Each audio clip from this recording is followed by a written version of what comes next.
Ok, bueno, buenas tardes, buenos días o buenas noches desde cualquier lugar del mundo donde nos puedan estar viendo en estos momentos. Bienvenidos a una sesión más de conversaciones en el MA, un espacio realizado por el Museo de Arqueología y Antropología de la Universidad Nacional Mayor de San Marcos y transmitidos por la página web de Facebook, perdón, el fanpage del Centro Cultural de San Marcos. En esta oportunidad tenemos una invitada muy especial.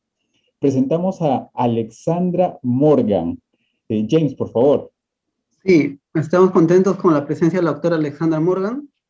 Ella es doctora en arqueología precolombina por la University College de London y ha realizado toda una vida dedicada a la investigación de las figurías de barro del Perú. En 1996 ella se doctora con una tesis que acá la tengo impresa, The Pre-Columbian Pottery Figurines of the Central Coast of Peru, en 2 volúmenes. Sí. Y luego en el 2017 ella publica 3 tomos en el cual va a hacer un análisis completo de las figurías de barro, tanto de la costa norte, de la costa central, y luego a la costa sur, y la sierra y la parte de la selva peruana.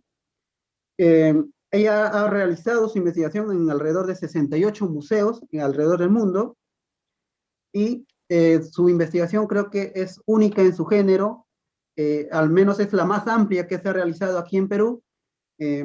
Anteriormente a ella le han antecedido Lilian Ross en 1956, pero la doctora Morgan ha logrado hacer un análisis más profundo y más amplio, con un número de muestras también gigantesca, más de 3.000 figurillas en su análisis de estudio. Le damos gracias, doctora, por aceptar esta entrevista y le damos la bienvenida. Gracias. Encantada oírlos y darlos algunas informaciones adicionales. Por supuesto, doctora, gracias a usted. Yo tendría una inquietud y una consulta respecto al amplio espectro que usted desarrolló en su tesis. Conocemos las representaciones humanas que ha habido en Europa, por ejemplo, desde el Paleolítico. También para el caso de Perú, Suramérica, un poco más temprano, las estatuillas del periodo Valdivia en Ecuador, el caso de Lilian Rose con las figurinas de la costa central en los años 50.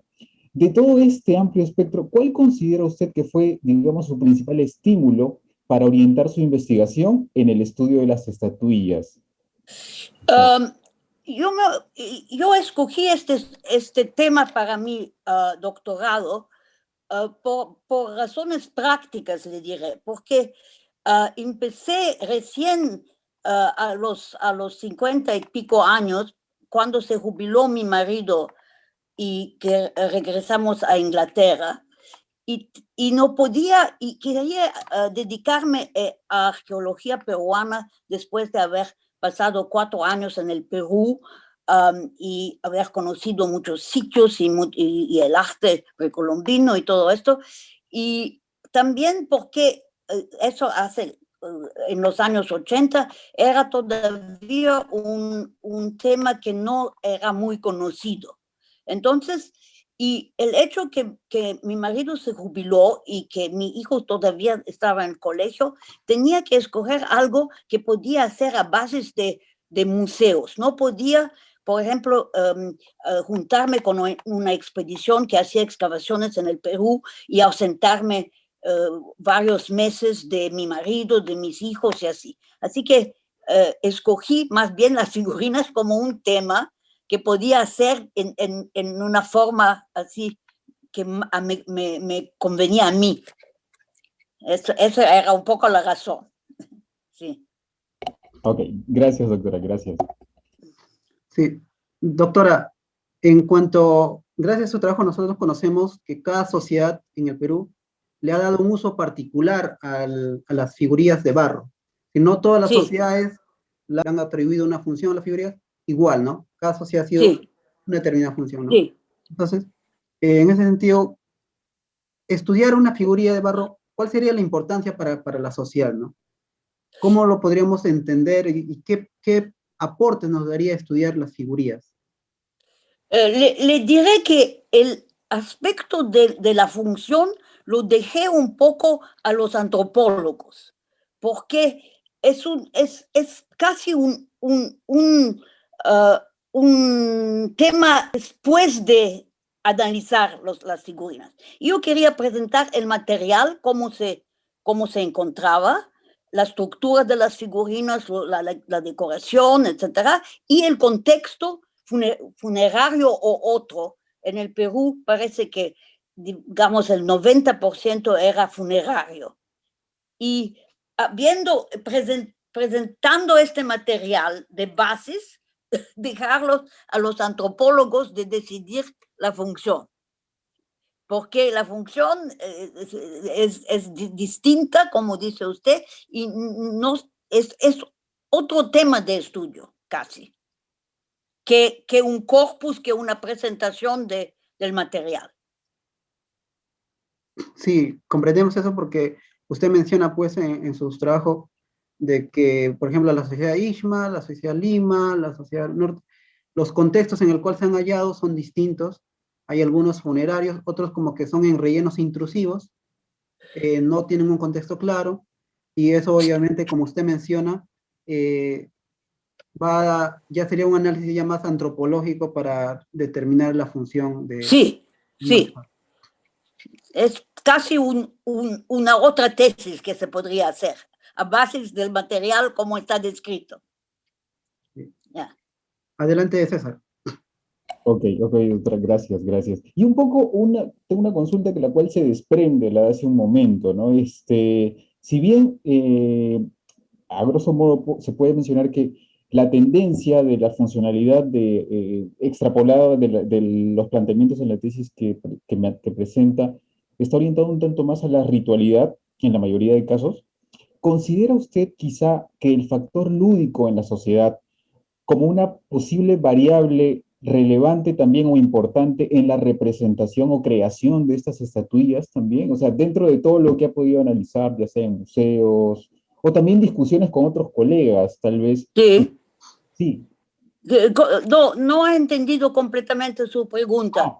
Lo que le consultaba es que si considera para la representación de este tipo de estatuillas también el factor lúdico, el de juego, me refiero, el de juego, el de juguetes, no solamente Sí, como... bueno, eso en uno de los tomos, de los 3 tomos, creo el primero, he dado una lista de cosas que podían ser estas figurillas. Y sin embargo, es posible que fueran inclusive muñecas, ¿no? Pero con el contexto funerario es más difícil que es en mayoría de los casos, o también porque así se han encontrado, porque se han encontrado en tumbas. Entonces, es mucho más difícil decidir que es una muñeca porque no está siempre acompañada de contextos funerarios de niños y cosas así. Es así que no he podido, sin un trabajo adicional, un poco esclarecer estos problemas. Ok, muchas gracias, doctora. James. Yeah. Sí, doctora Alexandra, cuando usted llega al Perú, ¿qué recuerdos tiene del museo, de los museos en general, y si es que tuviera en particular del Museo de San Marcos, que está en la bueno, nosotros vinimos al Perú porque mi marido lo mandaron del ministerio, estaba como diplomático en el Perú. Y pasamos 4 años en el Perú y ahí hemos visitado, claro, los museos, pero todavía no había la intención de hacer un doctorado ni de estudiar figurinas. Y hemos visitado muchísimos sitios que en este entonces, eso hace ya 50 años, nosotros llegamos al Perú en el año 70, entonces son más de 50 años, y podíamos viajar, teníamos los militares que tenían el poder en esta época, decían, ustedes conocen el Perú mejor que nosotros, porque íbamos a todos lados. Por ejemplo, fuimos a Cuelap y subimos a Cuelap y ahí había un campesino que tenía una chacra cerca de las ruinas y lo pregunté si había muchos turistas y me dice, sí, cómo no, hasta 3 o 4 por año hay. En esta época iba y así era el Perú, todos los sitios conocidísimos, como Chavín no había alma, Moche no había nadie, Chanchan era otro mundo. Y ahora, y como yo me interesaba siempre arqueología, me puse en contacto primeramente con la doctora Ramos de Cox, la cual me ofreció de hacer excavaciones con ella y con la doctora Meche Cárdenas. Y entonces excavé en Maranga con ellos y me llevaron a otros sitios donde trabajaba. Pero, y los museos los visitaba como turista, no para hacer investigaciones. Luego, cuando ya empecé mi investigación, regresé al Perú en los años 90 y ahí fue, por ejemplo, al museo, a la Universidad de San Marcos, pero ahí me dieron muy poco material. La doctora Shadi me dio el material de Chanapata, que usted conocerá, que excavó Rowe, creo, en Chanapata, que eran como cuatro figurinas y algunos silbadores. Y eso era todo lo que le vi en el museo. No sé si ustedes tienen muchas figurinas ahora en el Museo de San Marcos. Sí. César, ¿sabes respecto a algo a ello? Doctora, una consulta. Más o menos usted en qué digamos, años o en qué temporadas que pueda recordar estuvo investigando en el Museo de San Marcos, quizás. 80. En San Marcos le puedo decir un ratito que en los años 90, creo. Ah, en los 90. O no, un poco más, no, en los años 80. Chuco. Pero en el 82 hice el primer viaje de investigación al Perú. Bueno. 80, la doctora Shadi estuvo de directora desde el 97, más o menos, en el Museo de San Marcos. Y en los 80, en los años 80 estuvo Alfonso Castrillón en una temporada, Luis Lumbreras también estuvo en el 86. Sí. La doctora Toda esta gente era muy amable conmigo, pero en el Museo de San Marcos, como le dijo, he encontrado muy poco material. No encontró mucho material. Actualmente, los materiales representativos y relacionados precisamente a estatuillas femeninas, en su mayoría, son los de la investigación de Joyce Marcus en Cerro Azul, en Cañete, por ejemplo. También hay una colección interesante también de cuchimilcos, también. Sí. Y algunas figurillas de madera de una excavación de Ramiro Matos en Ancón, por ejemplo. Ajá, no estudié las figurillas de madera. Me limitaba a la cerámica, porque porque había también metal, y me concentré en la cerámica. Pero estos, por ejemplo, de Cerro Azul, creo que se publicaron. No me recuerdo, Sandvas creo que publicó con esta señora, y esos están incluidos en mi trabajo. La más grande cantidad de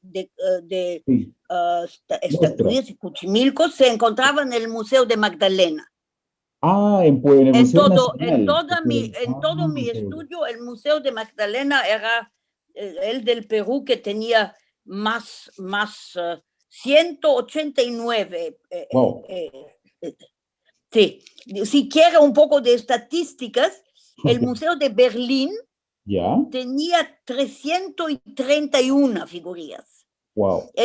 He puesto, porque mis zonas de investigación fueron Europa, Estados Unidos y Perú.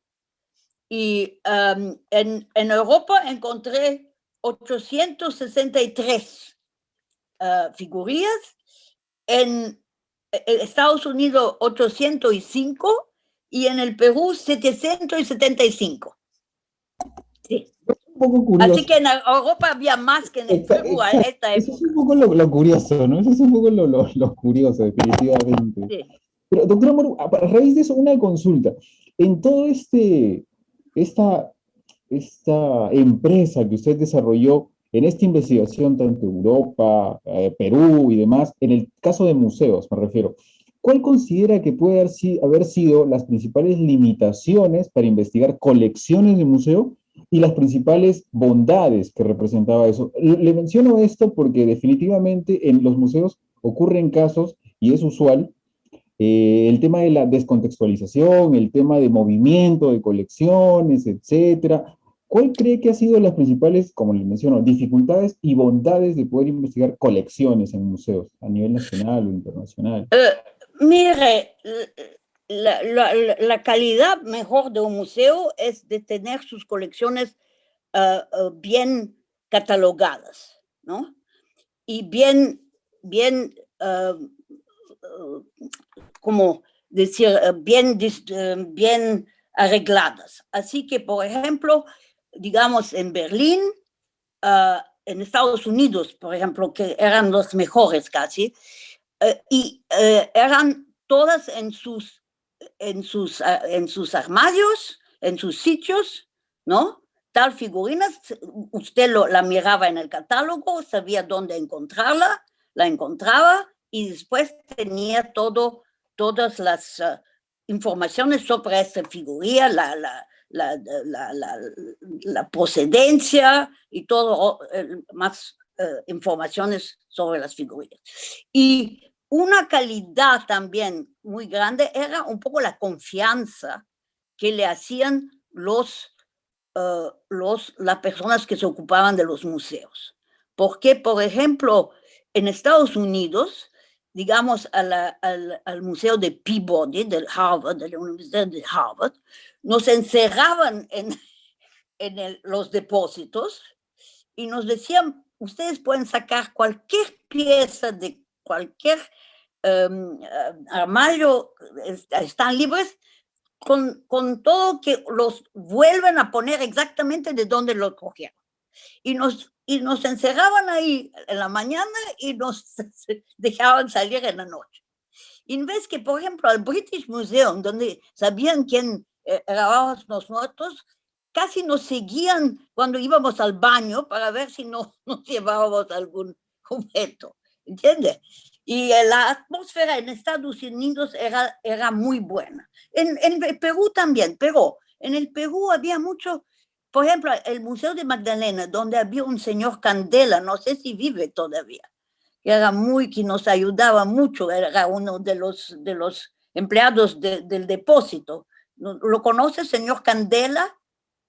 Sí, algo he oído de él, pero no conozco Sí, la el persona. señor Candela también nos deja, pero un día vimos un Cuchimilco en tal armario, el día siguiente no estaba. Entonces, Ya. ¿dónde está el Cuchimilco que vimos? Tal vez lo he dejado en el... Era un poco así, un poquito. Pero Sí. muy amables, muy...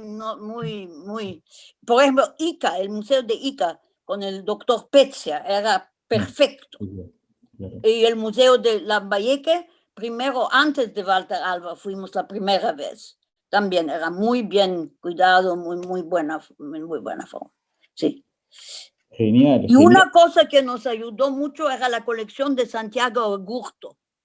No sé si la conoce. Santiago Augusto. Porque él nos permitió de Claro. ir y a fotografiar las piezas que eran especiales y nos interesaban, pero también el Instituto Nacional de Cultura había fichado todas sus piezas y él nos dejó fotocopiar todas las fichas.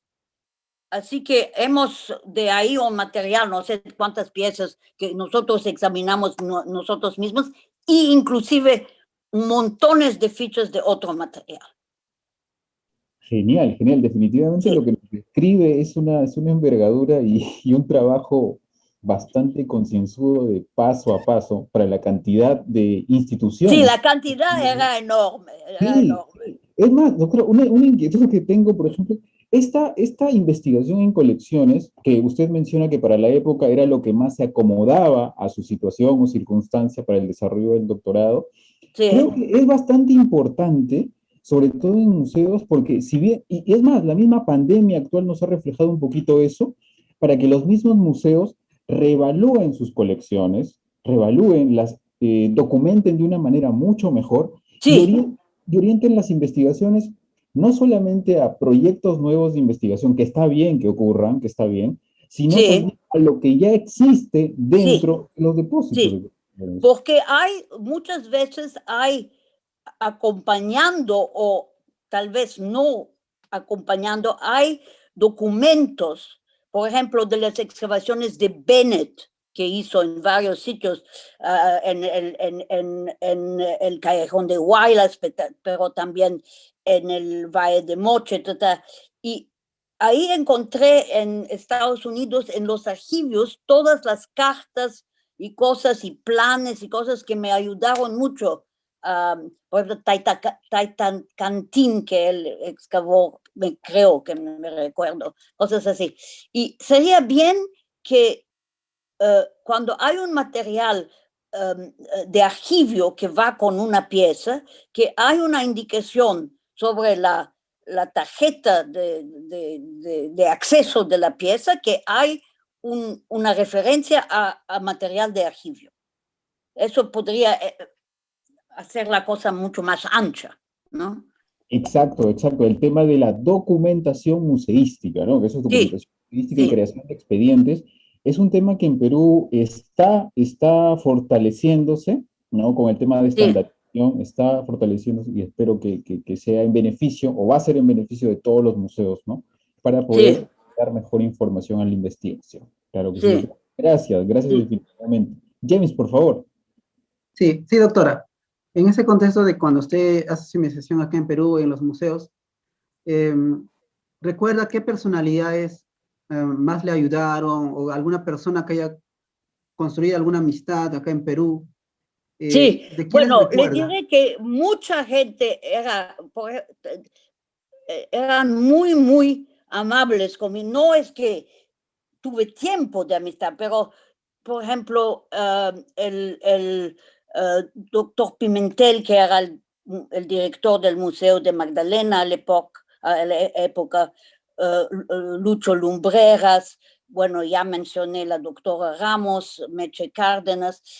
Alguien que me ayudó muchísimo era el joven Jonathan Palacios. ¿Lo conoce usted? Que excavó en Huachipa y él me entregó todo su material. La cosa que había un poco dos escuelas, había, no los voy a nombrar, pero había un poco los arqueólogos que pensaban que los arqueólogos extranjeros que venían algo un poco robaban al Perú. Y había los otros que pensaban qué bien, así la arqueología peruana se va a establecer en el mundo entero, ¿no? Entonces había que luchar un poco contra los primeros y tener la ayuda de los segundos, ¿entiende? O viceversa, ya. Sí, sí, doctora, porque creo que podríamos decir que eso continúa a veces acá en Perú. Sí, no, porque es bueno, existe en todos los países, pero, y con razón existía un poco digamos, en América del Sur, porque al principio no había ninguna, la gente se llevaba las cosas y así, que era, ¿por qué hay 303 figurinas en Berlín, no? Y solo 180 en el Museo de Magdalena, ¿no? Entonces, no, eso no es, pero la investigación que los arqueólogos extranjeros vienen para investigar, eso sí que hay que ayudarlos, porque eso amplia el conocimiento del Perú y la apreciación del Perú, ¿no? Doctora, una pregunta. ¿Usted llegó a revisar las figurillas últimas de las excavaciones de Caral? Porque he visto que han salido. Eso no están en mi Sí, trabajo, porque era después de que yo terminé mi doctorado, que se publicaron. Sí, sí, sí. Así que eso se puede añadir. Y sabe, tengo un material que espero que alguien lo va a trabajar o aquí o en el Perú. En el curso, cuando hacía mis investigaciones, he registrado como 90 silbadores, porque los silbadores normalmente son una figurilla que tiene una adjunción que lo hace como silbador, ¿no? Y después ya los dejé por un lado, porque decidí que había todo el elemento musical, el elemento técnico del silbado que era una otra cosa, ¿no? Y los tengo, todas las fichas y todas las fotos de este, para darle a algún estudiante que quiere hacer un trabajo sobre los silbadores. Doctora, una consulta más. Por ejemplo, ¿recomendaría usted a los jóvenes continuar investigando objetos como las figurillas de arcilla, por ejemplo? ¿Considera usted como línea de investigación? ¿Qué opinaría usted? Hay mucho todavía que abordar. Bueno, hay que hacer el trabajo del cual hemos hablado antes, que el trabajo del antropólogo, pero eso se ha hecho también en otras colecciones de figurinas de América Central, etc. Había un tal Terry Stocker que hizo New World Figurine Studies, ¿no? Salió un tomo o dos de esto. Pero no sé, se puede añadir, volver a hacer una tesis, ya no habrá suficiente material nuevo para añadir. Entre 20 o 30 años sí, pero ahora todavía no, creo. Con los 3.323 especímenes, casi de una yeah, sí, investigación global sí, que ha realizado sí, usted.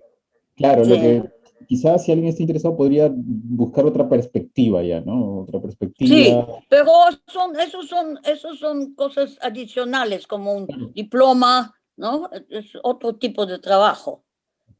Claro, doctora, muchas gracias, muchas gracias. Bueno, definitivamente agradecemos la presencia de la doctora Alexandra Morgan en esta pequeña entrevista que nos haya proporcionado algo de su tiempo.